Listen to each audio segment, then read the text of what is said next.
All right, what is going on, everyone, and welcome back to more Black Desert. My name is John, and today I wanted to talk about an important video that I thought I should update.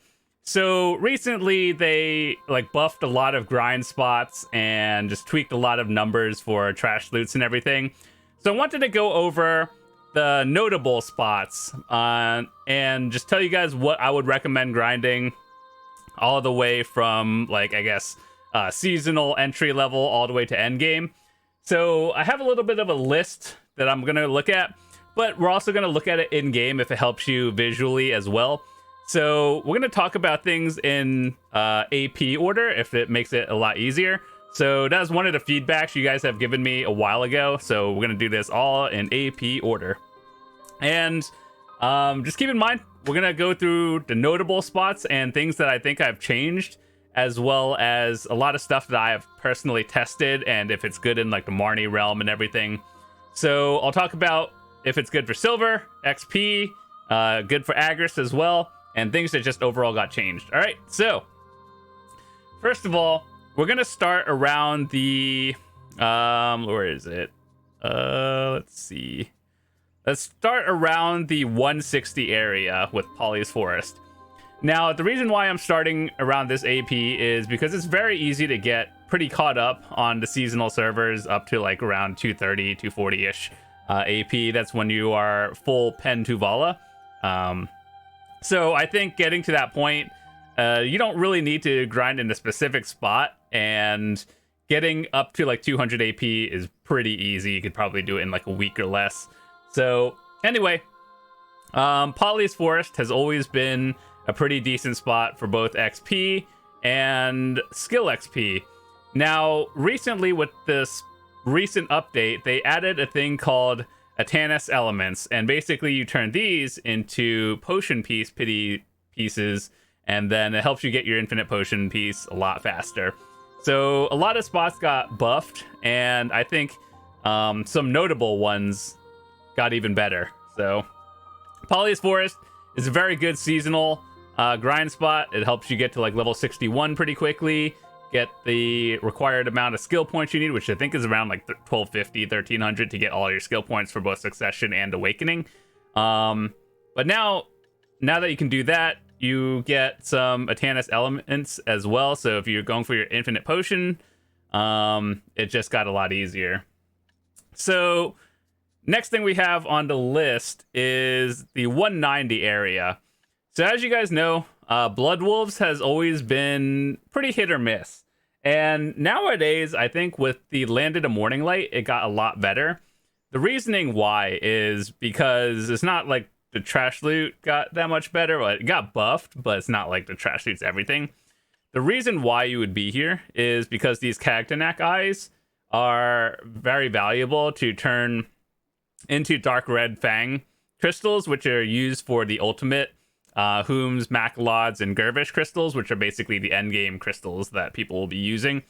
So these are around 200 mil plus whatever it takes to make it, and then you turn those 200 mil crystals into 1 billion. So basically, getting a Kagdanak is pretty valuable, along with the pity pieces for your infinite potion as well if you're grinding there. And from my experience, grinding out 2 different potion pieces, the rest of these don't really drop as much. Spectre's energy is not that high of a drop rate, and in my hundreds of hours grinding here, I have gotten 0 monos closed. So if you're here, just know you get a lot more money from Kagdanaks, which I think is a very good one. Next, going into the Centaurs grind. We all know Centaurs is extremely good. It gives a lot more silver than even some high-end grind spots. It's not even a secret. Everyone knows this. So yeah, Centaur's always going to be a good spot. You do need Agris for this grind spot as well. I don't know why it says fewer but powerful monsters, but there's just a lot of enemies there. And you just make a lot of silver. I don't think there's really much to talk about. If you are over 190, just grind here and you'll make at least probably 600 mil an hour. That's on the low end as well. I've seen people make 700, 800, maybe a billion if you get lucky with other stuff. But yeah, it's a lot of silver. Use Agris, and then you'll be good. All right, so going into the 210 area, which is what I would recommend is Shuriken, both day and night. Now, let me talk about this for a second. So if you're grinding here during the day, you're obviously going for your infinite potion piece as well, and along with a lot of trash. So this is one of the spots where I think if you use Agris, it is very helpful, because the trash loot is a lot, and it's kind of just like multiplied by a lot as well. So infinite potion piece, good. Trash loot, pretty decent. The Orc and Rad belts actually don't, like, they're not really low. Sometimes I get like multiple an hour, but I figured an average is probably at least one, so that's good. And if you're going for magic AP artifacts, that's awesome as well, but it's not a big deal. You get a lot of stuff. So if you're doing this for the nighttime grind, you're exclusively doing this for the infinite potion piece, the ancient one in particular. So you basically, at nighttime, you are doing a crystal thingy, and then you pay energy and then fight like a boss mob that has the highest drop rate for the ancient piece. So if you're going for that in particular, the ancient one is the way to go. Next, we have the 240 AP zone. So 240 is when you are roughly around end of season, which is full Pen Tuvala, or if you graduated, you're probably exchanging your Tuvala gear into boss gear and slowly upgrading that. So like 240 to 250 area AP range. And so here are some spots that I would recommend. Mirror Mock Ruins. If you can do this, it's a lot of XP. The silver, it's not bad, but the reason why I'd recommend it now more than before, even though I always thought this is a good spot, no matter like over the past like 4 years it came out, but they added the Atanas element, and that just allows you to go for your potion piece a lot faster. After that, I would recommend the Forest Ronaros and the Monstrum Forest area. These are both infinite potion pieces spots. So this one is for the health potion, Ronaros, and Monstrum is for the mana potion. The drop rate on accessories is pretty decent here as well. I can tell you that for a fact because I've grinded a lot of hours for everything. The trash loot, I believe, actually got buffed. Not recently, but in the past like year. So the trash loot now is worth more than ever. So if you're in the 240 area, I think these are very good spots. Going into the 250 zone, Thornwood Forest is a very solid spot. The silver is decent. If you are going for the Orzeka, this isn't really the best place, though your other option is Ash Forest, which is a 300 area, which is not really, like, it's a lot better at Ash Forest, but that also requires you to have like 280 to 300 AP. So the reason why Thornwood is good is because you do get decent amount of ominous rings here. This is the highest drop rate for Spectre's energies if you are looking for it, and pretty decent of everything else as well. So silver an hour, pretty decent. Thornwood, if you are trying to make a black star, that's what Spectre's energies are for. And yeah, I think it's a very decent spot. So recently, Histria and Akhman both got buffed in terms of trash loot. I have personally tested this, and also I have grinded over 500 hours in the past like year and a half trying to go for my compass piece, which I actually have done. And so I can safely say that you are making a lot more silver an hour here for trash loot. So to give you an example, or I guess like my realistic numbers, back in the day, these were 15,000 silver each. Now they're about 20,000, so that's just a little bit more. I roughly averaged around 20 to 22,000 trash loot with Agris here on a yellow. And so that was roughly around 300 mil in trash loot. Now it's around 400 mil in trash loot. Plus you get a lot of Capris, scrolls, and the chance of course, getting the compass pieces. So if you're going for the Elton, this really good now. It's around, like, I would say probably around 800 to a billion an hour. And I think it's definitely worth it. Black shards definitely went down in price, and red shards are going up because everyone is going for, what is it? Deboreka necklaces when you turn the Spectre's Gazes into it. So Istria is a very good spot now. Akhman got buffed in terms of trash loot as well. I personally haven't tested it that much, but when I was there grinding for the compass piece, it was still around like 400 to 500 mil an hour. So now it's just more. Here is probably one of the best spots in the 250 area, which is Katuga Ancient Ruins. And let me show you something real quick on how to actually get there, because it's not like the most obvious thing. So what you're going to want to do is go down to Hazar Cliff, right? And so there's a cave, and then you go in the cave, and then you follow the path or the walls, and then you'll see like a crack in the wall, and it's like, do you want to enter this area, which is Katuga? My suggestion to you guys is, if you have done the quest line, I believe if you have a sage tagged, you can get in for free. Otherwise, you use one of those slate thingies or one of those claw pieces to get in.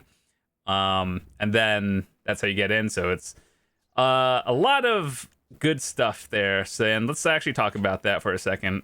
Let me see.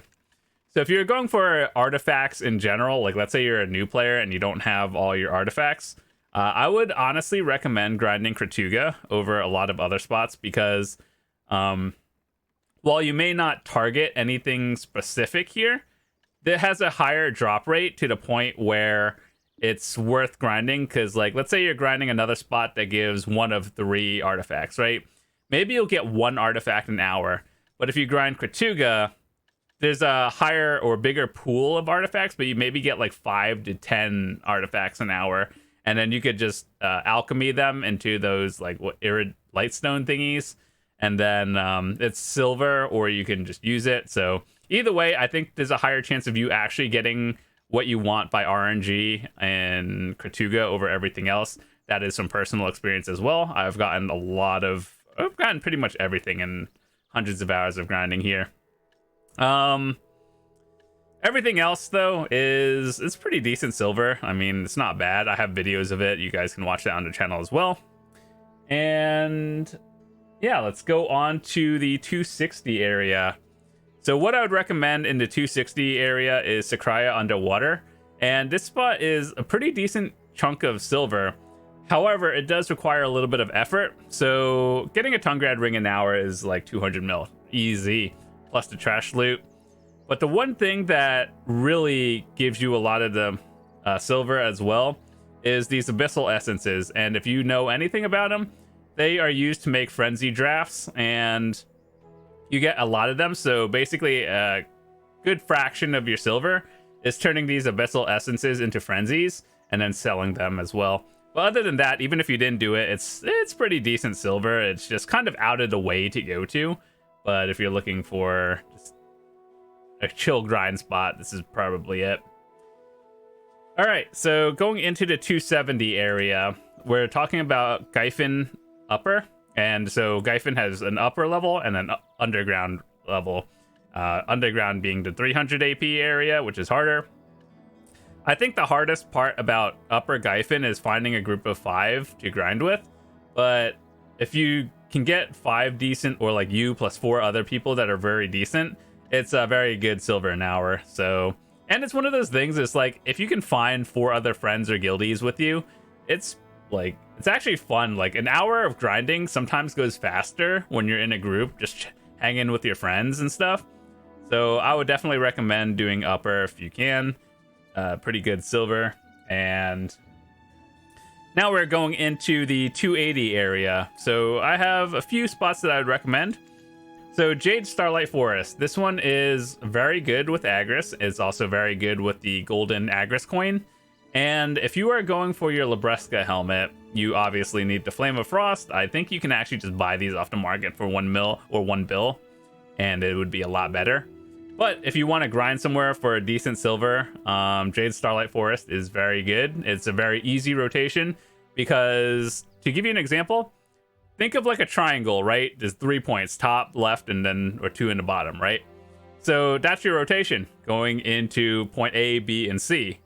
and it's very easy. So no matter which rotation, you usually get 3 points of mobs, maybe 4 if you're a faster class, but either way is very good, and definitely something I would recommend using with Agris or a coin.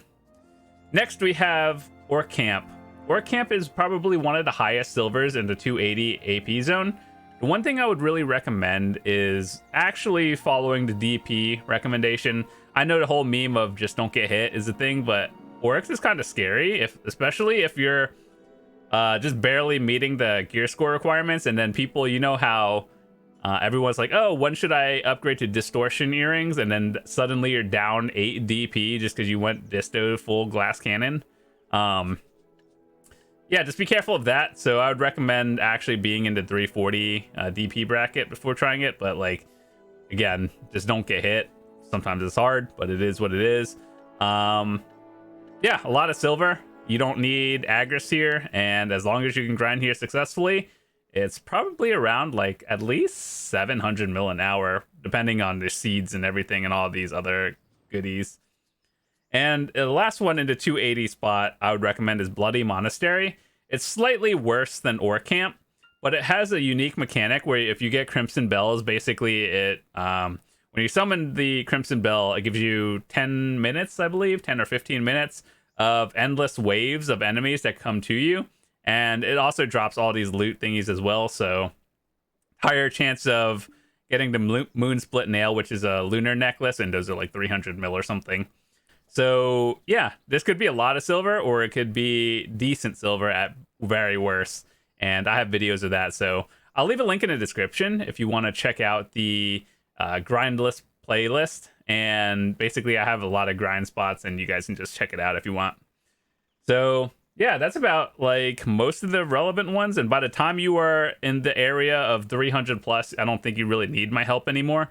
However, with that said, going into the 300 area, Hex Sanctuary is pretty decent. Personally, I have never gotten a disto from Hex Sanctuary, and I've grinded a lot of hours here. It's about like 800 mil an hour, maybe, just on average, assuming you get kind of decent RNG with crystallized despairs. Well, let me take that back. 800 mil with average RNG. If you get a lot of crystallized despairs, even at the current price, which they used to be like 40 to 50 mil when I were to sell them, that way I was making like almost 2 bill an hour.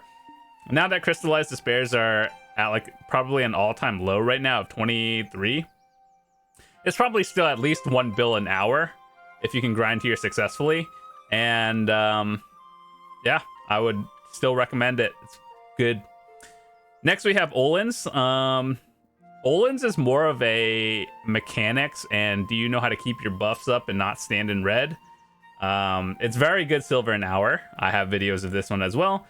I think the hardest part is finding a party of 3 or you plus 2 other people, and assuming they are also as geared as you are, if not more. Then I think that Olins is a very good spot. And if you're looking for the Dekia version, I struggle to recommend Dekia to a lot of people just because it's very difficult. Like, obviously, if you can do it, but doing it efficiently versus being able to do it are two different things. So Ash Forest. This spot got buffed recently. Is it good? It's not really. Like, the reason why you're at Ash Forest is for one of two things.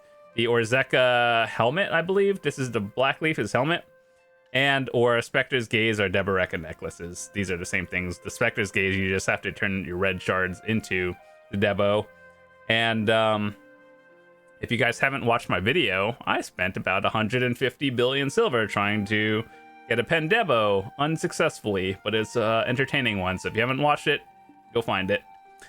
And then Gyfin Underground. This is something that got buffed recently, but also it is just really good for XP and money now. So if you are able to grind this spot successfully and you understand the 3 different colors mechanics, I think this is a very good spot to be.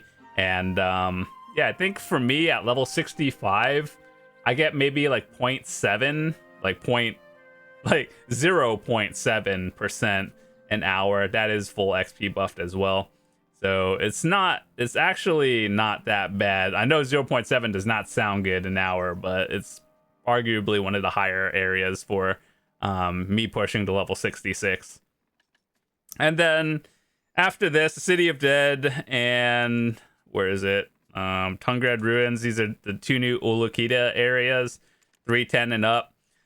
Honestly, I'm just gonna run down these real quickly. So if you can grind here, chances are if you are grinding any of these spots under City of the Dead, you probably are over 720 gear score. And City of the Dead is kind of an annoying grind spot to be honest, but you have to be here for the upgraded L-cars or the telescope pieces or the origins, which are very rare and expensive. So this is one of the spots where if you don't get like a rare item like the origin or essence, you probably aren't making that much silver an hour. But if you get like one of the rare items, it's a good hour. Personally haven't done Turos at Dekia yet, and quite honestly, I don't really have a need to be there. Maybe someone will let me know if it's good or not. Dekia Olins is for the Deboreka earring. I personally am not ready for that. I've tried it, and that was when we had 0 crystal loss on death. And I can safely say with 740 gear score, I am not ready. I'm also a Dark Knight, but Thornwood Forest Dekia is something that I think most people can actually do. Well, assuming you are above the 720 gear score. But I do think Dekia Thornwood is actually pretty doable, and you won't get immediately clapped by like Olins or something. So yeah, I've seen more people do this than any of the other spots. I've tried Ash Forest Dekia. I have a video of it. I can do it, but I can't do it super efficiently to the point where it's like I can do it comfortably. Cyclops Land, I haven't done it yet, and quite honestly, I don't really like these slow spots where it's like Quint Hill and Cyclops. I'm sure they're decent, but I just personally haven't done it too much. And Cryptic Wrestling Thoughts for the Debo, pretty good. It's not really a comfy grind, but you have to be here for the Debo belt. And Tungrad Ruins, this one is actually pretty decent. Like, it's not boring to grind. It keeps you on your toes, but in a good way. So yeah, that's about all the grind spots I wanted to talk about. Hopefully, I cleared up a lot of things for an updated list. And ultimately, at the end of the day, if you have a grind spot you enjoy doing, just stay there. Like, it doesn't matter if it's 500 mil or a billion. As long as you're having fun doing something, that's more important than anything, quite honestly. So yeah, with that said, those are my recommendations, and I've personally tested or I would say about like 99% of the spots in the game, minus the newer Dekia stuff. But yeah, with that said, thanks so much for watching. If you're new to the channel, hit that subscribe button. I'd love to see you guys come back. And yeah, stick around for new videos coming out every single day. Peace.